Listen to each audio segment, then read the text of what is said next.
Salam Bapak Ibu yang saya kasih dalam Tuhan kita Yesus Kristus.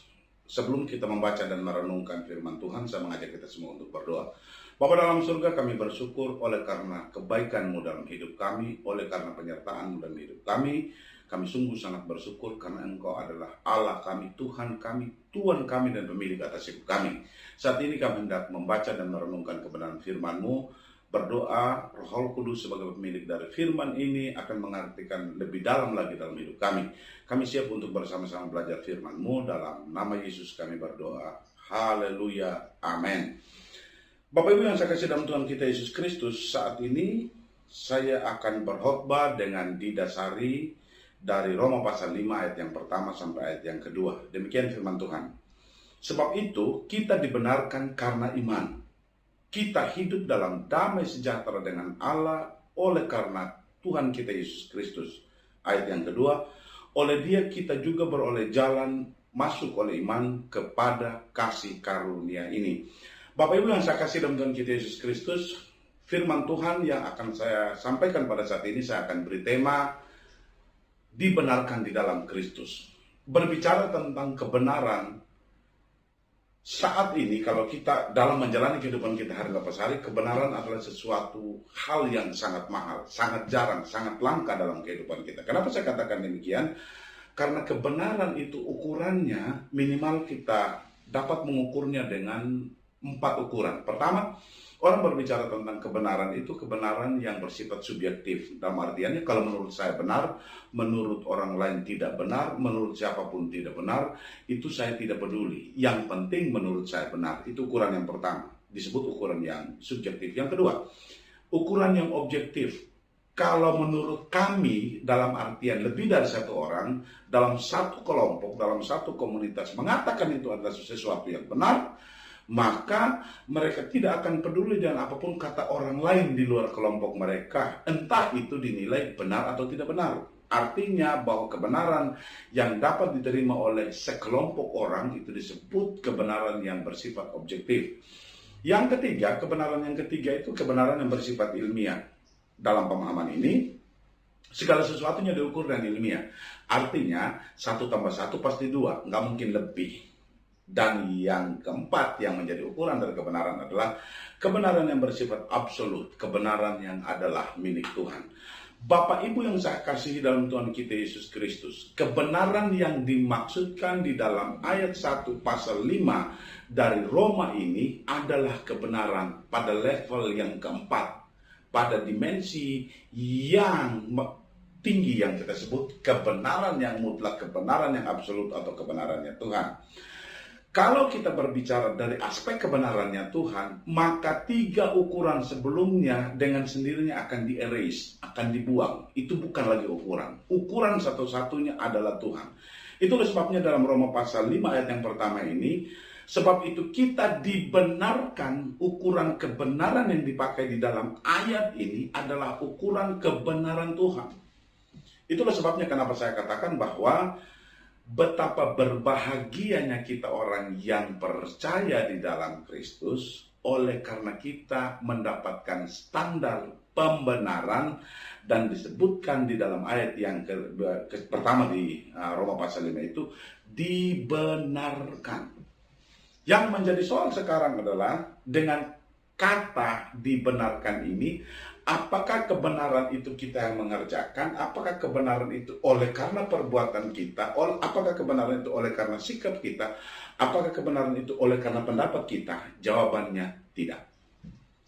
Kebenaran yang menjadi ukuran dalam standar pembenaran yang diberikan oleh Tuhan itu dalam bahasa aslinya mempergunakan kata dikaiosune, atau dalam bahasa Inggris disebut justification, pemberian standar pembenaran.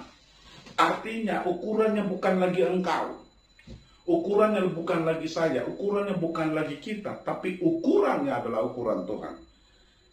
Kalau kita melihat kalau ukurannya adalah ukuran Tuhan, betapa berbahagianya kita karena kita dibenarkan di dalam ukurannya Tuhan. Pertanyaannya sekarang adalah bagaimanakah cara Tuhan membenarkan kita?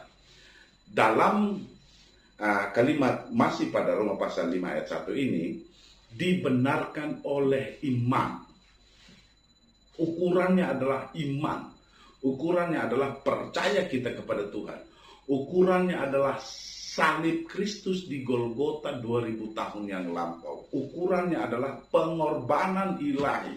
Ukurannya adalah darah Kristus yang diteteskan untuk menebus dosa Bapak, Ibu, dan saya. Itulah sebabnya kalau kita berbicara tentang pembenaran atau dibenarkan di sini, Allah sudah tidak melihat lagi engkau. Allah melihat Kristus yang tergantung di atas kayu salib sebagai ukuran dan standar pembenaranmu. Itulah sebabnya Bapak Ibu disebutkan di sini, imanlah ukurannya. Engkau dibenarkan bukan karena engkau baik, bukan karena engkau berbuat baik. Sebaik-baiknya manusia berbuat, sebaik-baiknya manusia melakukan seluruh firman Tuhan, maka yang pasti akan ada saatnya manusia itu jatuh ke dalam dosa. Artinya bahwa kebenaran manusia, kebaikan manusia, kekudusan manusia, kesucian manusia bukanlah kekudusan, kebenaran, dan kesucian yang sempurna. Darah Kristus di Golgota lah yang menyempurnakan apapun yang kau perbuat, apapun yang engkau lakukan. Darah Kristus itulah yang menyempurnakan. Ingat, di dalam hukum Taurat, bukan seberapa banyak engkau melakukan hukum Taurat lalu engkau dibenarkan, tetapi sesempurna apa engkau melakukan hukum Taurat, itulah yang menjadi syarat pembenaranmu. Engkau boleh melakukan 9 dari 10 hukum Taurat. Kalau salah satu dari hukum engkau tidak melakukan, maka engkau dianggap berdosa dan dianggap tidak benar.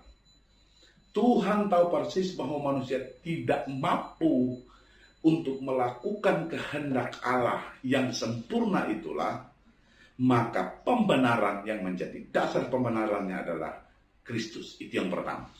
Karena itu betapa berbahagianya kita oleh karena Kristus yang kita imani, oleh karena Kristus yang kita percayai, mengangkat kita dan menaruh kita, memisahkan kita menjadi orang-orang yang dibenarkan di dalam Dia. Yang kedua, bicara begini, kita hidup dalam damai sejahtera dengan Allah. Bapak Ibu, sejak manusia jatuh ke dalam dosa, manusia memilih untuk berpisah dengan Allah, memilih untuk melawan perintah Tuhan, memilih untuk jatuh ke dalam dosa. Seperti apa yang dikatakan dalam firman Tuhan, bahwa upah dosa adalah maut. Karena dosa yang dibuat oleh manusia, maka kematian kekallah yang harus diterima oleh manusia itu sendiri. Tetapi dalam pembacaan ini, yang lebih luar biasanya, kita hidup dalam damai sejahtera, dalam damai dengan Allah, dalam persekutuan dengan Allah, dalam hidup sebagai keluarga kerajaan Allah. Ini yang luar biasa Bapak Ibu, bahwa di dalam Kristus bukan sekedar kita mendapatkan mujizat, tapi kita mendapatkan pembenaran untuk kita diselamatkan. Dan pengorbanan Kristus di atas kayu salib itu menjadi alat perdamaian antara Bapak, Ibu, saya, dan seluruh orang yang percaya dengan Allah oleh perbuatan kita ketika manusia jatuh ke dalam dosa.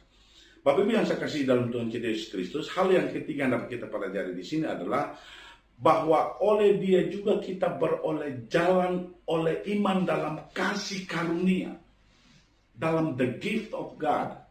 Kalau kita berbicara tentang the gift of God, kalau kita berbicara tentang kasih karunia, Bapak Ibu perlu ingat satu hal. Bukan karena engkau pantas untuk menerima kasih karunia itu, bukan karena saya pantas untuk menerima kasih karunia itu, bukan karena kita pantas untuk menerima kasih karunia itu, tetapi karena Allah yang rela untuk memberikan kasih karunia itu kepada engkau dan saya, kepada kita semua, dengan syaratnya adalah oleh iman kita kepada Yesus Kristus. Bapak Ibu yang saya kasih dalam Tuhan kita Yesus Kristus, hari ini kita boleh merdeka oleh karena kita percaya di dalam Kristus kita dibenarkan. Paulus di dalam Roma pasal yang ke-8 ayat yang pertama dan ayat yang kedua berbicara begini. Tidak ada lagi penghukuman bagi mereka yang berada dalam Kristus Yesus. Artinya di sini pembenaran itu memerdekakan Bapak, Ibu, dan saya.